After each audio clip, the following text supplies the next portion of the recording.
Thinking back about when you think of the players who played at the University of Minnesota Duluth, you're looking at, of course, Brett Hull, who's with the St. Louis Blues, and Derek Plant with the Buffalo Sabres, and you got Jim Johnson with Dallas, and Tommy Curvers. I think he's still with the New York Islanders down there, isn't he? But also Kurt Giles and Chico Resch and Dave Langevin and Bill Watson and Mark Pavlich. A lot of players have come out of there, so there's a lot of heritage right down there. I don't think they're very pleased where they are in the standings right now, but they've also played much better in the last month for Coach Mike Surdich, and they're looking towards those playoffs as well. Of course, they don't have to look back too far. I mean, a year ago, heck, they won the regular season title. Surdich, year in and year out, has had a very competitive team. Bianchi at center. Penalty box is empty. We've only had 2 minors. Both have gone against Duluth. And at the blue line, there's a shot that whistles right through the crease and just wide of the post. Good shot by Dan Treble. Center ice, here's Bianchi. And then it's played deeper by Duluth Brett Larson. Marinucci digs it away, but then it's wrapped away from him by Brink, and Brink is knocked down. Treble playing it around again. Mrozik, a one-timer, is blocked by Callanan. Now Bianchi back behind the net. He's chased on the play by Marinucci. He's trying to pick his pocket, but they get it to Dijic, and now to Nielsen. Nielsen is tied up by Mrozik. Larson tried to relay it ahead. It bounces to Bianchi. Bianchi's got a man in front. It's McHugh. Must have got a piece of it at the last second. That's a second great opportunity and close for McHugh. Now Mrozik behind the net. That had goal written all over it. Both sides of the puck, as a matter of fact. Now Fedorenko with the loose puck, and he'll skate it to center ice and slip it into the Minnesota end. It goes through the crease, so there's no icing. Now they relay it ahead to Bonin. Wrapped off his stick, but is brought in deeper by McHugh. Aldoff takes him out of the play. And they wrestle for it back behind the net. Here's McHugh and Aldoff in the corner. Bonin waiting for a loose puck, gets it. He's covered by Ciccarello, battles to get free. And then it was wrapped away by Osmak at the last second. LaFleur's shot deflected. And played by Duluth's Jeff Rompo out at center ice. Shot back by Zwakman.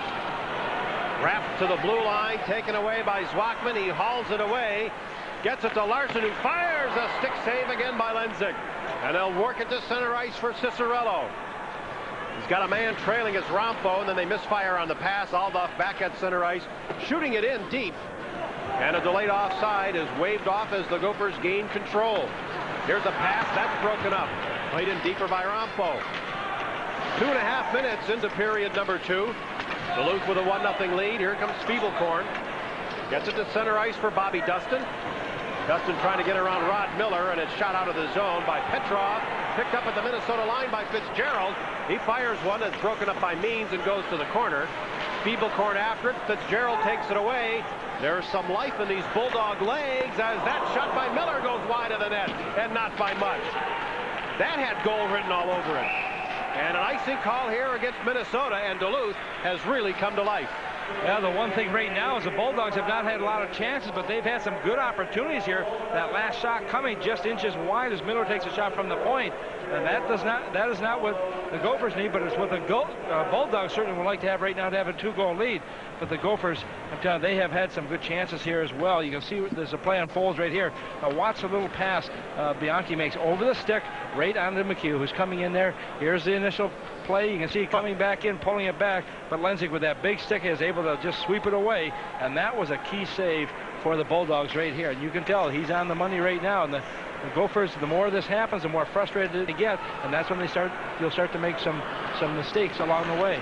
Oh, it takes a carom, nearly came right in front of the net, but Lenzik cut it off. And now back out at center ice Means, and he touched it inside the line and then back out, and so it's an offside call against Minnesota.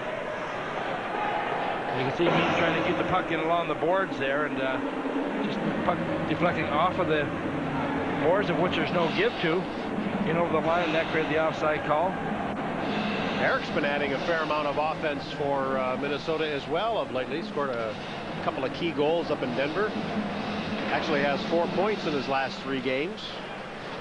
And is his usual loose self, keeping the rest of his mates loose. Hendrickson bumped off the puck solidly. Adam Roy shooting, and that goes wide of the target. Roy wearing number 24. Right now cruising up the middle, heading for the net. And Means reaches for it. And that pass, or the shot went right just wide of the goal post. Eric nearly slipping in behind there. Roy was with him stride for stride, but then at the last second, Eric had a great opportunity. Woo. Right on, and a stick save by Lenzik. Now Brett Larson out at center ice. It's tipped by Treble. He's wrapped up on the play by Kulik. And we get a whistle, but I think it's going to be offside, and this is the first feistiness we've seen today. Now the fans are howling for a penalty. Treble was kind of pulled down along the side there. And of course, after the whistle, there's also some additional players coming in there using the body. Let's see if there's any penalties on the offside call. Doesn't appear there's going to be. Duluth is one of the least penalized teams in the league.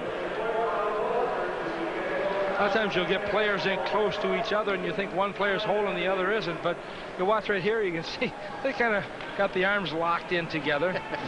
Treble trying to outmuscle Kulik in that position, and they're just trying to gain the territory.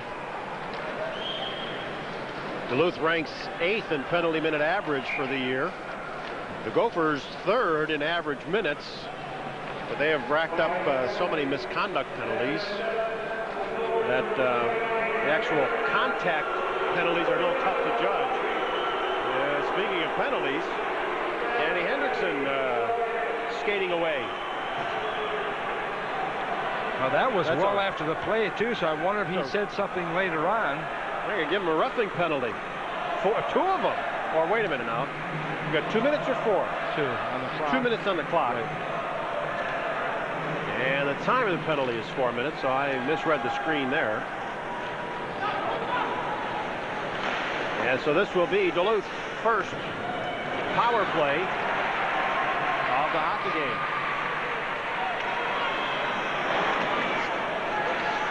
We'll set the units for you as they unfold. Here's Larson in the corner. Well, this is now Nielsen, who nearly had a scoring chance in front as that puck came right to him. Now Fedorenko gets it to Marinucci. Marinucci takes it in deep. He's watched by Treble. Marinucci, their scoring leader. No surprise, he's also their power play goal leader with 7.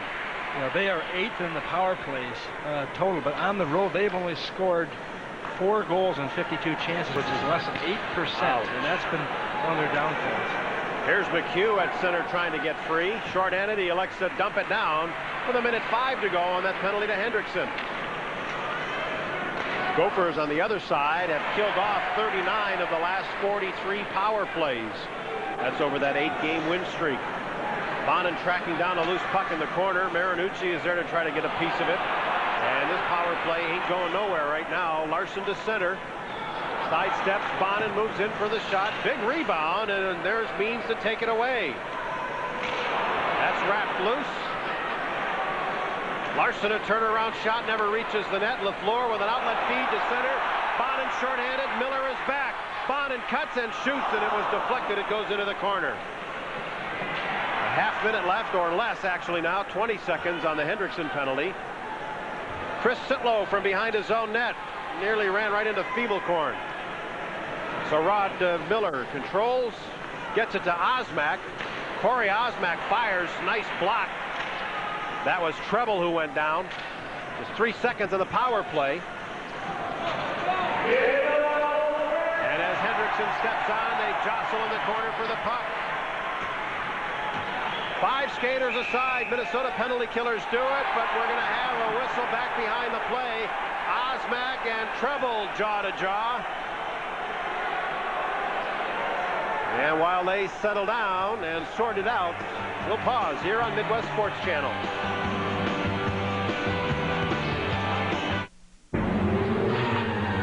If you used any of these excuses last winter, then free yourself from winter snows with the Grand Cherokee V8. Laugh at the weather in the legendary Jeep Wrangler. Or blow the snow off the driveway with classic Jeep Cherokee with air at no extra charge. So if you can't make it to your destination this winter, you only have one excuse. See your local Jeep and Eagle dealer for the best in automotive sales, service, and value. Well, there will be coincidental minor penalties called. Dan Treble, Corey Osmack both going off. That's Osmack with the hood up. Both two pretty big guys, too. Osmack, who's 6'2", and you've got Treble, who's 6'3", so you got a lot of height between those two players. You can tell the frustration as well. Roughing penalties being called, and an extra penalty going also against Osmack, and that may be, I'm trying to pick up exactly what that is. It'll be a double minor for roughing to Osmack and a single roughing penalty to Treble. And it'll give the Gophers their third power play of the game. The additional man on the left there was serving that first minor penalty. Gophers have had some chances in this game. There's no question. They've had 21 shots. They have not been able to get a goal yet, but I tell you, they have been stymied right along by Terrence Lenzik, who has been superb for the Bulldogs. So Bianchi's line is out for this power play for Minnesota. They hope to use it to tie the game. Here's Dietzick. In deep, centering it for Bianchi, but it was broken up by Miller. Means at the line. Now Bianchi again to Means, a one-timer, deflected, and it just flutters wide of the goalpost. I got knocked down and wrapped aside a couple of times in front, and you didn't know until it hit the ice where it was going to land. Now Nielsen. Breaking in 3-on-2. Centers it. A one-timer hit the goalpost. Dietzick. Point blank hits the pipe. What a play by Jeff Nielsen. Everyone was looking towards him. He spotted Dietzick coming in from that right wing position as he came across the ice. It was a perfect pass. He put it right onto the stick. And we'll watch how it unfolds here. He'll have control. Look how he's reaching out. Just beats off the defender. He'll look back right here and see how he puts it right on the stick. Now watch the shot by Dietzick. A good shot, but off the pipe, and away it goes. And goaltenders, when they're lucky, they're lucky. And when they're hot, they're hot. And the combination there, as Lenzik gets some help from the big metal piece beside him, and is able to keep the puck up. But what a nice passing play, a good shot. He didn't telegraph that pass until the last possible second. He was leaning in. Looked like he was going to lean into the shot.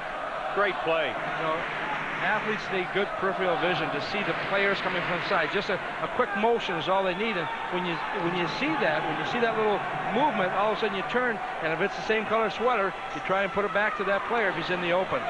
That time remaining on the penalty was on the first minor penalty to Osmack.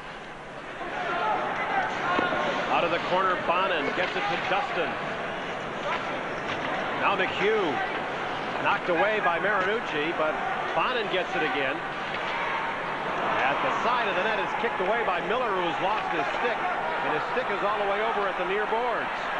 McHugh behind the net. Now Bonin again. Miller has gotten now a forward stick. He's using Rusty Fitzgerald's. In this 5-on-4 Minnesota skating advantage. Behind the net to Bonin. Right in front! What a save off McHugh! Lenzik read the play and was in the right place at the right time. Marinucci gets it out of the zone. What an incredible display of goaltending. Now LaFleur touching the puck, and they're going to call a high stick against the Gophers. It was touched at the blue line as it was on its way out. Oh, what an afternoon for Terrence Lenzik. Oh, Minnesota doing a great job, and you saw the defenseman had to take a stick from the forward, and all of a sudden you're in a position where you make good passing plays. Dustin does around the net. Now watch right here as all of a sudden McHugh comes in front, the perfect pass right on the blade, but he can't put it away, and he just lets the shot go. And once again, we talk about Lenzik, how well he has played. Brian Bond doing a good job of putting it onto the stick, but they have not been able to beat that netminder yet. They still have 22 seconds if they're going to do it with this man advantage. They skate it to center ice. Walkman shooting it in. It goes off a leg and deep. Nielsen stops, tried to drop it back. Bianchi into the corner to battle for it. Dietzick pulls it away. Walkman at the line. Wrist shot deflected. And Bianchi's deflection was stopped by Lenzik. Bianchi behind the net. Back to the line for Brink. The penalty is over. 5 skaters aside. And the pass to the right point comes out of the zone. Now here's Brink having trouble at his own line. Fedorenko takes it away. Then Brink takes it away. Puts it right onto the stick of Bianchi.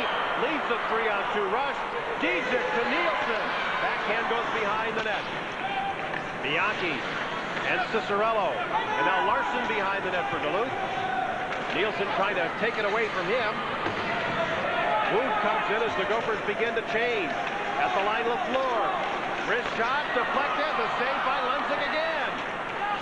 Now Nick Checo being roughed up by Morozic. A rebound, finally a goal! Nielsen!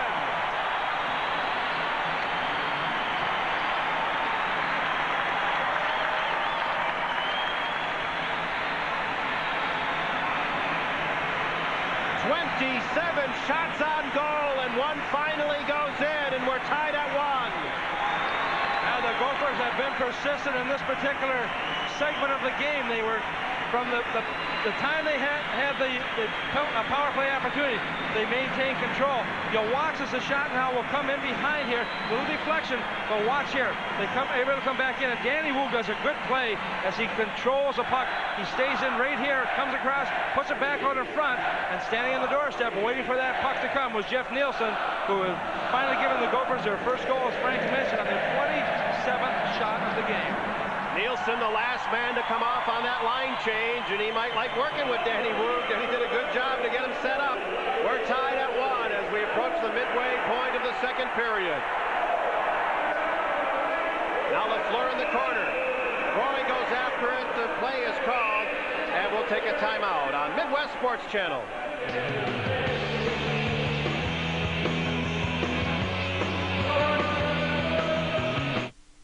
It's a big country, so remember the rules of the road, Andy said. Plenty of the old mill up top, and plenty of lead-free in the tank. Because there's plenty of unknowns in the great outdoors. You boys need a tow? It's gonna cost you. And what I want is them golf clubs. Give me that motor scooter. That Weber grill. I'll take that. Take most of that. Bring it out here. I'm gonna need all your beer. Well, as long as you keep your sense of humor and hold on to all your old Milwaukee, it doesn't get any better than this. Well, look at the goal once again. You can see Checo being taken down here, but he's able to get the puck out. But watch right here. You can see it was actually a shot coming on net. It went off of the goaltender, Lenzik. But all of a sudden, Jeff Nielsen standing over there gets his 17th goal of the season and have tied up the game at 1 apiece. And a great sense of relief. You can almost feel it from the Minnesota bench. Yeah, keep firing that much rubber. That's a game's worth right there, 27 shots. Tied at 1. Feeblecorn is off on a minor penalty. So right now, Duluth on their second power play of the game, and the Gophers shoot it all the way down. Miller from behind the net. That, by the way, was a roughing call on Feeblecorn. Now Miller to center. They throw it ahead for Fitzgerald. He'll go in deep for it. Gets away from Zwackman. Now Marinucci carries it loose to the far side. Shot in deeper by Brett Larson. Loose puck to Zwackman. He backhands it off the glass and gets it out of the zone. Rod Miller being watched by Diedrich. Forces a bad pass, and Zwackman pumps it all the way down. Here comes Miller again. Minnesota penalty killers have changed on the fly. Treble is out there now with Zwackman. They find Nielsen. Firing and a pad save by Lenzik. That was a heavy shot. Nielsen gets his own rebound. Trying to battle to the front of the net, but it's taken away by Federico. On the power play, they bring it in. Broken up by LaFleur. Larson in the corner. 40 on the power play. Fitzgerald now being watched by Means. Back to Larson. Nielsen watching him. Marinucci on the short side. Centers it right in front, and Fitzgerald was robbed, this time by Callanan. And it's cleared all the way down. Good play by Eric Means, getting the puck up high off of the glass, out of the outreach of the defenseman, to kill off some of that penalty time against the Gophers. Only 11 more seconds remain. Shot from center ice by Morozic into the zone. Callanan helping it around. Sitlow picks it off on the near corner. His pass broken up by Treble. Sitlow and Treble go down. Caracas has the puck as Feeblecorn steps on. Caracas watched by Treble, who wraps it away from him. And it's played in deeper by Aldoff. Behind the net now, Caruso. He loses it. Treble wraps it free. Zwackman And it's batted out of the zone by Feeblecorn. He's checked at center. Here comes Sitlow for Duluth. 3 men across as they bring it in. Then they're forced outside. Just off the fence. There's a hard shot taken by Rampo. Comes all the way through. Rims the boards and goes all the way down. Ledsick backboard. 8 minutes exactly to go in period number 2. We're tied at 1. Aldoff backhands it to the Minnesota line. Brink knocks it away. Cicerello can't touch it. It'll be offside. And now Larson has it. Out to center ice. The interception by Mrozik, and they shoot it back in. And both of these teams are using all of this ice surface now. Out to center ice comes McHugh. He is hooked by Marinucci. No penalty. And now a whistle later. One said no, the other says yes. We'll sort it out in a moment or two. Tied at 1.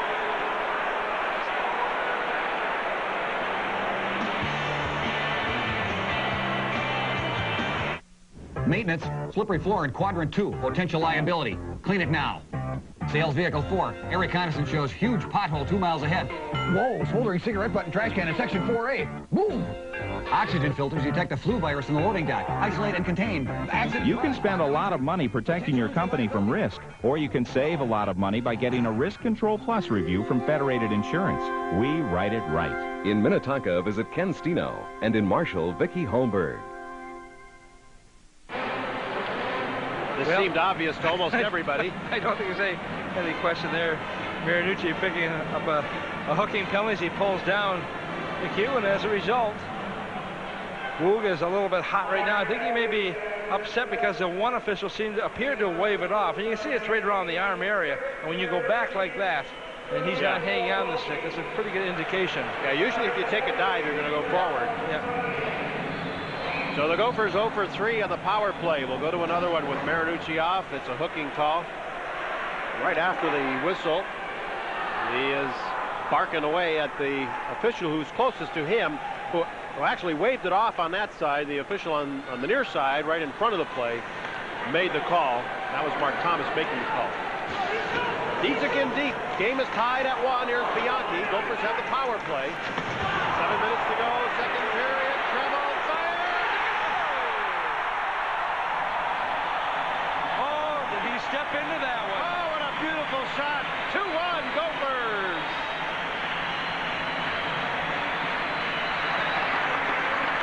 Well, once you unfreeze the pipes, they start to run a little more freely. And I think the Gophers now starting to get some goals here. So we've got a player down on the ice, appears to be hurt. Dietzig was down there. And now we're going to have penalties that are going to take place as well. That's the hit. You can see there's a hit right there, but watch a nice play. Means makes a good play right across. As the player's coming to him, he gets it to Danny Treble, and nobody is able to touch it. Look at the action in front as well, but player is still down on the ice. As you look at it once again, and I tell you, that was a hard shot. You could tell that Dan Treble was ready to put that puck away, and he does that to give the Gophers a power play goal, and the first time they've had the lead in the game, 2-1. For Danny Treble, his first goal of the season as Tony Bianchi gets up. I don't know if I guess Bob Broxton did take a look at him. You know, he went out earlier last week with a shoulder injury, and it looks like he's favoring that the right side, perhaps the shoulder. Watch Dietzig in front of the net. Yeah, you've got to create some havoc right here. He's just manhandling anybody who possibly can, and that was Brett Larson that he was able to get a piece of there. And now we've got penalties that will be called. And right now we're just being signaled that Fitzgerald picks up a penalty. Number 5. And that looks like it may be the only penalty that is called. And so that means the Gophers will be back in the power play once again. Bianchi's got the bad shoulders, Frank mentioned, but as he goes in after the puck here, gets a piece of it. Sometimes you've got to take a hit. He's hit right here. He goes in, and he goes in head first, but the concern is that shoulders we talked about. A little bit bruised. Those boards don't give him a great deal. So Fitzgerald gets a cross-checking penalty. Where it happened, we're not sure. The assists on the Treble goal are Means and Bianchi. What happened when he hit Bianchi from behind there, I believe? Well, one would think. Yeah. But again, I didn't see an arm go up in advance of that, to call a delayed penalty. So another power play underway for the Gophers, who have a 2-1 lead. Offensively, they have been dynamic. 29 shots on goal, and we're not even done with the second period yet. Here's Dietzick. Dietzick, Nielsen, and Woog are up front now, what with Bianchi being injured. And at the line, it's kept in the zone by Tremmel. What a nice play. Here's Woog. Out of the crowd, his pass is deflected. Karam's loose. Woog nicely plays it to Means. The screen is set, but he can't get the shot through. Fires again, deflects wide. Lenzik doesn't have a player, and he just slashed Nielsen. He's got to go. Lenzik in frustration just could not see a thing. I don't know that Jeff really wrapped him. He was just right on top of him, and Lenzik didn't have a prayer on any shot. Well, what happens so often when you've got the size, you try to go in front of that net to create that havoc. Here's a shot coming from the point, but watch in front of the net. You see Nielsen there, but you can see also kind of grabbing out a little bit each other. And finally, he just is pushed down by Miller. And so we've got penalties going to be called against both the teams. He may call the one interference and the other roughing or whatever he wants to call. But there's usually an indication in a situation like that when a guy goes down like that, he's done something initially. And so often a player will do something trying to draw that penalty, not get caught. But in that particular case, Jeff did get caught, and so they both go to the penalty box. 2 minutes for roughing. Jeff Nielsen got his 17th goal earlier. They're each going to get roughing penalties.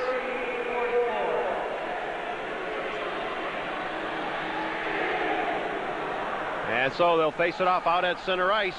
Still a minute 3 remaining on the Fitzgerald penalty.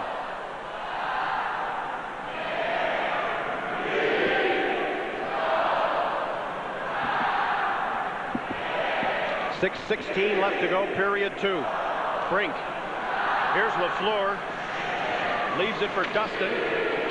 And now Mrozik tries to shoot it out. That's blocked. Either by Brink or the referee. Sidlow brought his man down. Gophers have the puck and fire, and Lenzik turns it away. Cleared by Aldoff. Still not out of the zone. And finally it's tipped out. Brink goes back for it. Sidlow chasing him. And they work it across now to LaFleur. Bonin.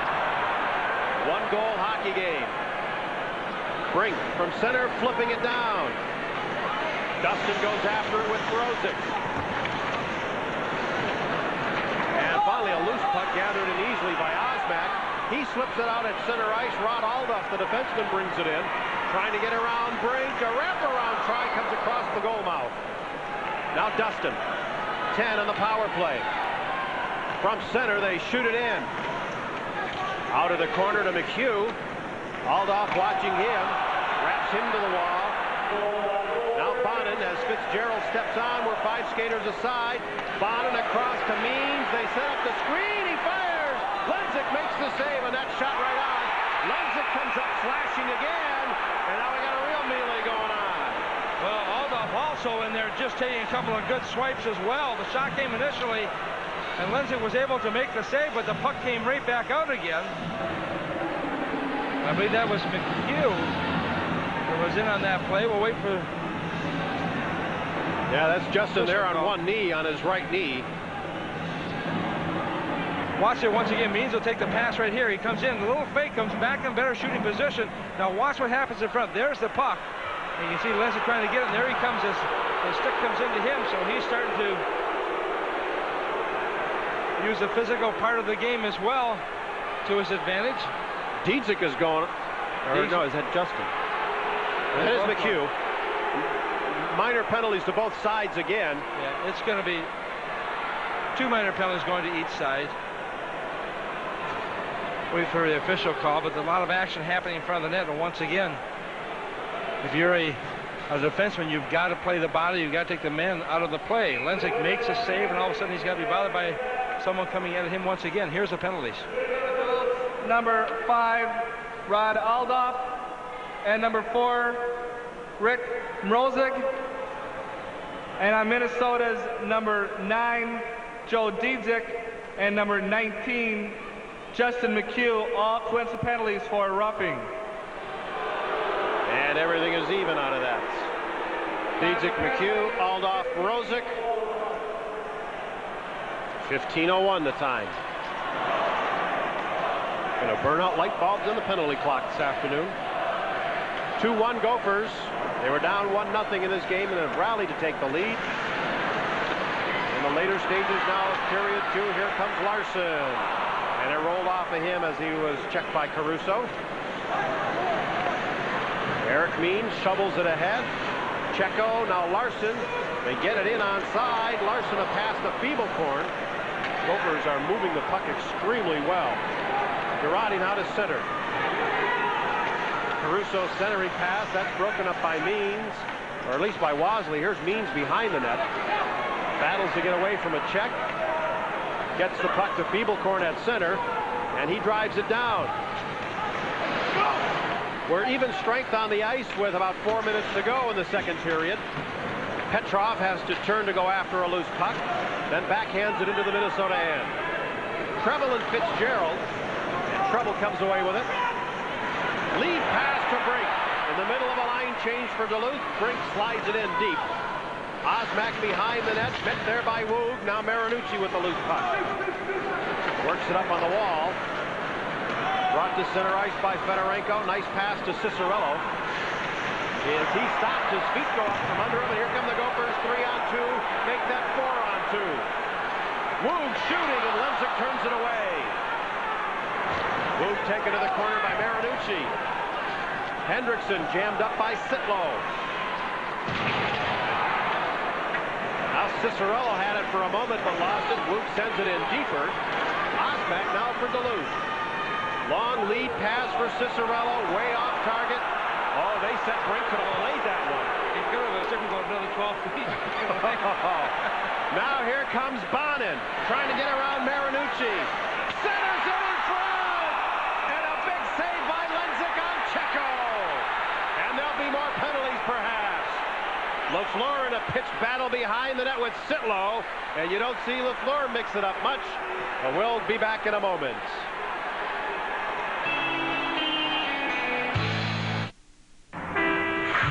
Some more good news from Toyota, a new twist on reliability. We have a choice on what cars we deliver. I always pick Toyota. But the first car off doesn't start. Nothing gets delivered. That's the bad news. Toyota Start, that's the good news. This month, your Toyota dealers have more good news. Like a lease on a 94 Corolla for a lower monthly payment than last year. Over 25 years of Toyota Corolla dependability at no extra cost. See your Toyota dealer. Isn't it about time you have some good news for a change? Here's the play right here. Brian Bonnet able to get that little step as he cut those left and got the speed, comes back out in front. But watch as he does his little wraparound play. But look at the goaltender, too, as Checo standing on the doorstep, gets a piece of it. But Lemzik able to come up with a key save. And a little bit of action after the whistle, as well as Sitlow and LaFleur getting into it. And we'll see what the penalties are called against those particular players as they head to the dressing room right now. They're off, and I believe that there will be an extra penalty to Osmak. That one is posted on the scoreboard. How many bodies we got in there? 4? 1, 2, 3, 4 in the dark jerseys. Oh, now we're going to spring a couple. Miller, Mrozik, Dietzick, McHugh come out. They all went off for those coincidental minors for roughing at 15:01. Leave Osmak as the only man in the box. Sitlow, LaFleur will probably get double minors for roughing. And the two coaches look on, making sure that things are called fairly for their side.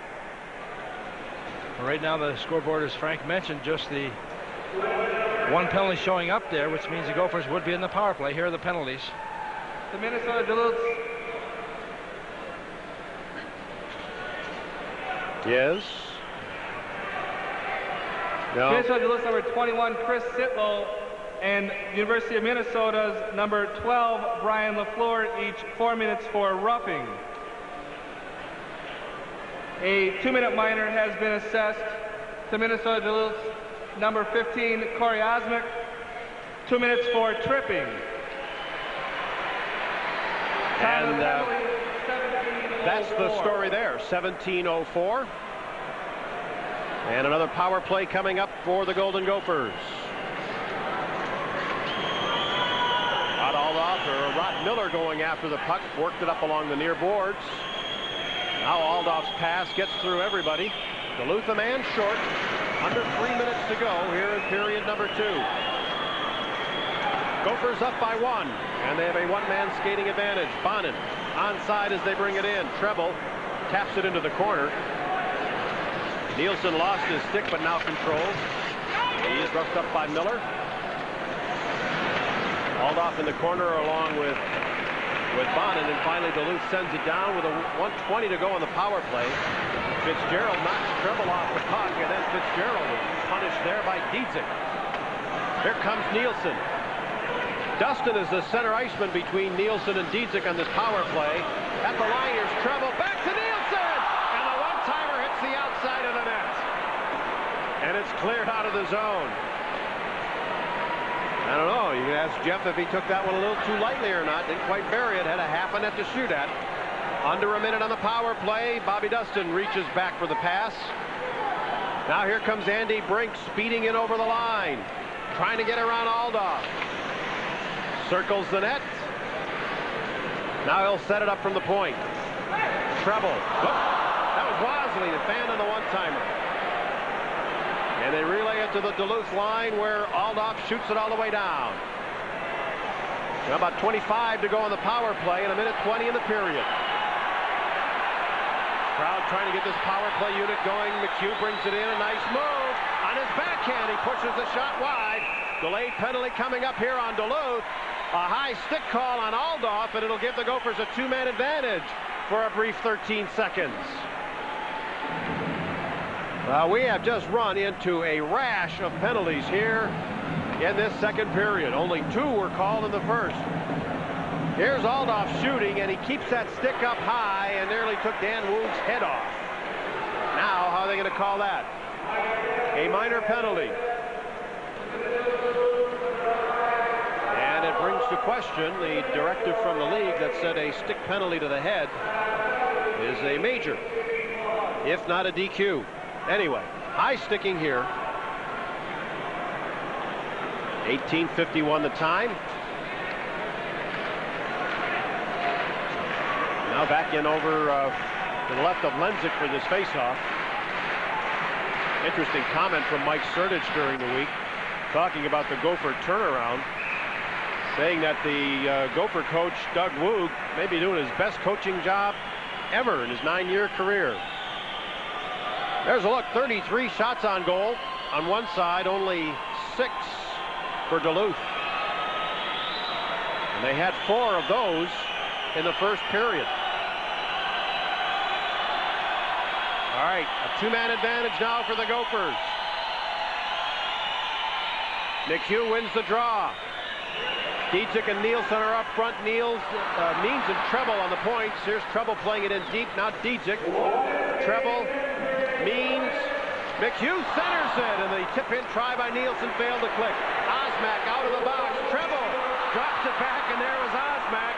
Everybody in the building could read that one, but Treble did not have any idea Osmak was coming. Fluttered in from center ice, and that'll be a shot on goal by Brett Larson. Maybe it won't be, because they might be calling an offside here. So nullify that shot on goal. About 42 seconds left in the period. And another 90 seconds to go in the penalty to Aldoff. Well, our intermission will be coming up. Backup goaltender today, Jeff Moan. He likely will get the start for tomorrow. He'll stand by with Tom Reed. I'll have a conversation with Mike Sertich.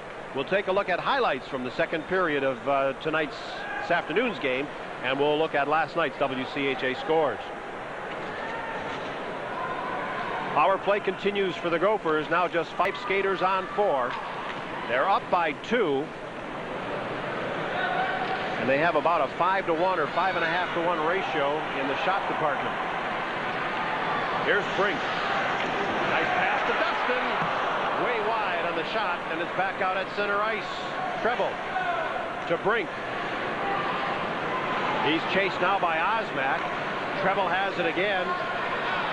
From center, it slides to the side of Lenzik. And it's driven around, takes a Duluth bounce, and Mrozek's clearing attempt goes all the way down. Treble back to get it. Just a couple of seconds left. And the horn sounds to end this period of play. Another period dominated by the Gophers in terms of territory and shots. They get 2 goals in this period, but they have just a 1-goal lead. Our intermission from Mariucci Arena will be coming up right after this timeout on Midwest Sports Channel. Well, it's great to be in new buildings, isn't it? I'm excited about Windsor Arena. I know you're excited about your place, too. Now the people got to wear the maroon and gold. They got to wear those things at the games. They got to wear them shoveling. They got to wear them at the mall. Any place they go, they got to see that maroon and gold. I tell you what, we all benefit from it. The women department, the men department, the general scholarship fund, we all benefit from people buying maroon and gold. So I tell you, we need fans out there understanding what that maroon and gold on. And they're great colors. They're beautiful colors. Hey, Minnesota, get off the bench and do the game. Wear that maroon and gold. AAA Auto Salvage in Rosemont has earned high marks in the used auto parts industry. We've earned an A for quality by using only factory original parts with a full 90-day warranty. We get an A for selection, too.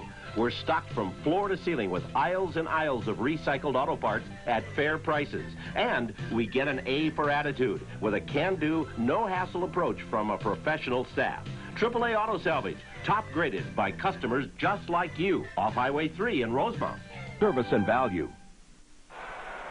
Jeff Nielsen and Dan Trouble last week were named Defensive Players of the Week. They provided Minnesota's offense in a 2-1 lead after 2 periods over Minnesota Duluth. Well, one of the guys who has the best vantage points of any game is the backup goaltender. Looking to start tomorrow night is Jeff Moan, and right now he's standing by with Tom Reed. Thanks very much, Frank. I guess, first of all, Jeff, congratulations being #1 in the WCHA in goaling. Well, thank you. It's it's a team effort, and the thing that counts most is the wins, and we're going to be working pretty hard to stay on top now that we've reached it. When you watch a game like this, what do you think of when you watch Taras Lenzik and the way he's played in the first 2 periods? Oh, he's been great so far. It's good that we could get a couple by him, and hopefully, we'll pump a few more in the third. He really is playing a great game right now. 33 shots against him. At the other end, only 6 shots for the Bulldogs. When a goaltender doesn't have a lot of action, what happens to him? It's tough. You got to keep your concentration, and Callie's doing really well right now. It's hard to get into the flow of the game when you don't have any shots. So he's doing a good job, and it's just a matter of concentration. It appears the Gophers, goaltending, defense, and forwards have really come together, and when you watch them play collectively here, and listening to them on the bench, how much support they have for each other. Yeah, everyone's pulling for each other, and the thing about our team, we really don't have a star on our team this year, and that's what's gotten us where we are right now, is everyone pulling for each other and working hard, and we got to keep that going. Jeff, as it appears at the beginning of the season, there were a lot of problems. You got hurt up in northern Michigan, I believe it was. A lot of things weren't falling into place. What was a big turnaround from the goaltending standpoint? I don't know. I think just once we started getting a few wins under our belt, our confidence grew, and everyone started coming together and believing in ourselves. I think that was the biggest thing. Now the Gophers have 2 goals. Do you think you'll see more goals coming from their side in the 3rd period? I hope so. I mean, definitely we only have I think 1 goal, 1-goal lead right now, and we got to come out and put a few more in. Okay, we'll see you tomorrow night in the same ice surface. Let's go back upstairs to you, Frank. All right, Tom, thanks very much. Jeff Moan is just a sophomore. Jeff Callanan is a junior. 3 sophomores playing on defense for the Golden Gophers. I'd say the years ahead for this Gopher hockey program defensively are going to be rock solid. Our intermission will continue from Mariucci Arena. We'll visit with the coach of the Bulldogs from Duluth, Mike Cernich, right after this timeout. It's a big country, so remember the rules of the road, Andy said. Plenty of the old mill up top, and plenty of lead-free in the tank. Because there's plenty of unknowns in the great outdoors. You boys need a tow? It's going to cost you. And what I want is them golf clubs. Give me that motor scooter. That Weber grill. Take that. Take most of that. Bring it out here. I'm going to need all your beer. Well, as long as you keep your sense of humor and hold on to all your old Milwaukee, it doesn't get any better than this. The water gecko. This rather tasty fellow is for many predators the hors d'oeuvre of choice. And yet, using its remarkable ability to run on water, it escapes, only to run headlong into a tree. You are not a water gecko. You're a lot luckier than you think. Ford Ford Escort is America's best-selling small car. And now it's an even better value with a special $500 cash lease bonus from Ford. You pay only $198 a month for 24 months with an additional $500 down. So what else does America's best-selling small car have? A standard driver's airbag, rear defrost, air, stereo, and your choice of 4 models for only $198 a month. And now a special $500 lease bonus for a limited time only at your Northland Ford dealer. The Magnificent 7 Breakfast by Perkins. 3 fluffy pancakes, 2 lean strips of bacon, and 2 eggs any style. All 7 for just $3.29. Still hungry? Here comes the tremendous 12. Only $3.99. Monday through Friday. Perkins. Breakfast, dinner, and everything in between. And we're back at Mariucci Arena, and our second intermission continues as the Golden Gophers meet the Bulldogs from Minnesota Duluth. And Mike Sertich is our guest between periods. Mike, this race in the WCHA is one of the toughest I've ever experienced. I don't know, you go back a little bit further than I do. Tough as you've seen? I think you're right. I think that parity has been reached to some extent in the league, and I think that some of the teams that maybe had difficulties in years past have found ways, particularly early in the season, to get some wins and stay atop of the league. I think it's very interesting to see how the whole mix is evolved and continues to evolve, but it's going to be tight right down to the wire, I would guess. Parity good for the league? Oh, absolutely, and no question about that. It makes it for an interesting weekend. You can't take anything for granted here. You never could before anyway, but it certainly keeps you on your toes every weekend. Bulldogs have been coming along lately. You've split the last 4 series, which is an improvement for the club from the start that you had. Are you feeling good about the way the team is playing right now? Yeah, I am. We had some difficulties there through November and early parts of December where we lost 5 games by 1 goal, and we tied some that maybe we could have won. We managed to, have leads in a lot of those games and let them slip away. But I think what happened was our youthfulness and some of our inexperience in some key spots caught up to us. And now it seems like we've got a little bit of that problem solved as the year has gone on and gotten a little later. Some of the kids that perhaps weren't very uncomfortable in those leadership roles at the beginning of the season are now, a little bit more comfortable making better plays.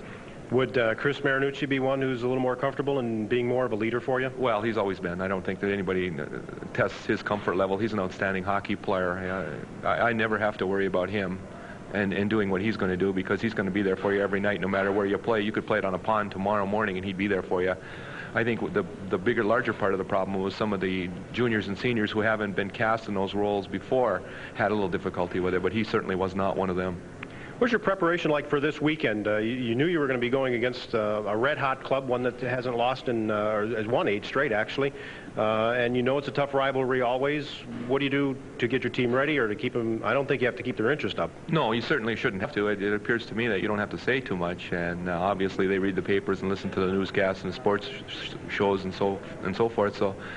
And the emotional part is never really a difficult thing to do, but we're going to have to do some things to cut down on their amount of ice. And it's a big sheet here, and obviously they'll try to use it very well, and so can we. We practiced on a big sheet before, and we used a big sheet up at Duluth this week, so we should not be unaccustomed to playing on a larger sheet of ice. It'll be just a different atmosphere with the new building and everything, and I think maybe that's more I'm concerned about than anything, is that we might go out there and stand around and look around for a while, and before we decide to play, it might be too late. So we want to make sure we get out of the block early. You may take a page from Northern Michigan's series last week and not want to do that because it cost them dearly. Well, Mike, I think you'll make the adjustment going to this rink, especially having that practice rink up in Duluth. Well, I hope you're right. And like you said, the shots were 18-2. Favor of the Gophers last Friday night, and we don't want to be in that situation for sure. All right, Mike Sertich, thanks very much for joining us, and our intermission at Mariucci Arena will continue right after this timeout on Midwest Sports Channel. You want top quality work at the best possible prices. We understand that. At Mr. Tire, we'll work hard to keep your car on the road. At Mr. Tire, we sell only the best automotive products made. Mr. Tire Mechanics. Do it right the first time. When your products and people are the best, it's easy to offer the best warranties in the business. So we do. With 33 Mr. Tire locations, there's one nearby. Try us. What you may have heard is true. Some transmission jobs do only require minor repairs, but only if you take your vehicle to Bonded Transmission Specialists. Family-owned and operated, Bonded provides expert mechanics with decades of experience who will only fix what needs fixing. A complete line of rebuilt transmissions provides significant savings and same-day service. Bonded Transmission Specialists, the experience you need, quality you can trust, prices you can afford. Is there a look of gloom and doom on the face of your engine? You could pay over $20,000 for a new vehicle, or you could spend substantially less for a remanufactured engine from B&H Rebuilt Engines. It's a cost-effective, smart alternative to buying a new car or buying a used car without any guarantee. B&H Rebuilt Engines gives you a 2-year, 24,000-mile warranty, parts and labor, the best in the business. B&H Rebuilt Engines, foreign and domestic. With 10 Twin Cities installation facilities. Call us at 450-9564. Special pride for their hometown team.